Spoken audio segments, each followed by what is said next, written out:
In this video lesson, I want to go through multiple islands, and I'm not going to have some of the same challenges I had for multiple pockets. This one's actually going to go fairly fast. Let's just jump into it. So cam to isometric, setup, move my work coordinate system, and let's shrink wrap the part. Okay, so it's still going to be a 2D adaptive, still a 2D pocket, still a 2D contour, but there is a couple of steps that are going to get shortened. So I'm going to come into the 2D adaptive. Let's go ahead and pick our tool 7. It has to do with the pocket selections. This time, because there is no helix, so I don't have to worry about where things are starting and stopping, I can actually pick both of them one at a time, but I'll pick this one and this one all in the same tool this time because I don't have to mess with anything here. Now, most of us haven't been paying attention to, it actually says selected contours. It means that there could be multiple selected contours. A lot of times it has to do with the same ones all the way across the part. You've got 4 or 5 of them, but they don't even have to be the same level. I can pick 2 different ones from different levels. So I do still have to do my optimal load. So we'll put in our 20% here. I'm still going to leave radial stock and axial stock, and I'm still going to put in my micro lift. We know we're going to have the exact same situation that we did last time. Even though the triangle is just a little bit smaller, we're going to go ahead and change our stay down level to 40%. This ramp angle, I'm not going to do because it's not going to create one. And I want to even prove that to you because that's going to help me out with the next one. So that's all good. I'll just go ahead and say OK. And we'll take a look at it. So it's going to clean everything off up to this blue wall. Then it's going to step up and clean everything up to the yellow wall. So the triangle will be gone and all the blue will be gone. We know we're still going to have axial material and radial material. All right, so let's go ahead and jump to the 2D pocket.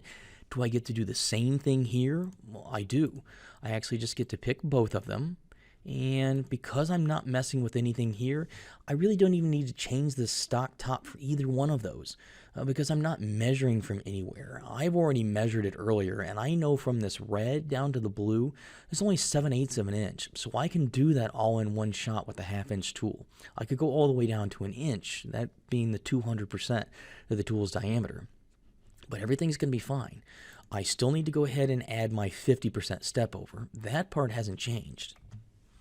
I do still want to get rid of my stock to leave on the floors because that's why I'm here, is to go ahead and clean that up.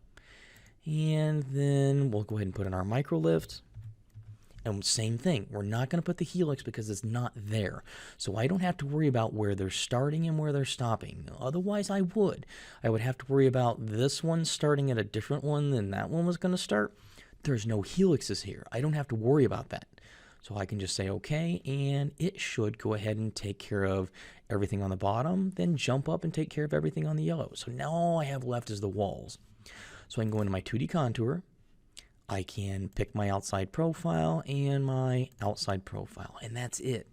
Now, I will tell you, every once in a while, it usually does the adaptive pockets and the 2D pockets in whatever order you clicked. The contours, a lot of times, it'll go ahead and try to optimize them and do them the way it thinks is necessary. Let's see if it did that, because I picked the bottom one first and then the top. So simulate.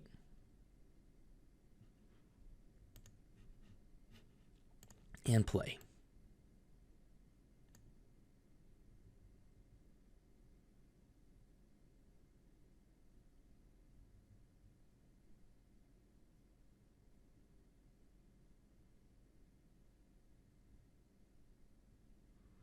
And it did. It went ahead and did the top before the bottom. If that's important to you, that it really needs to do the bottom first and then the top, this really only exists in like 2D contour.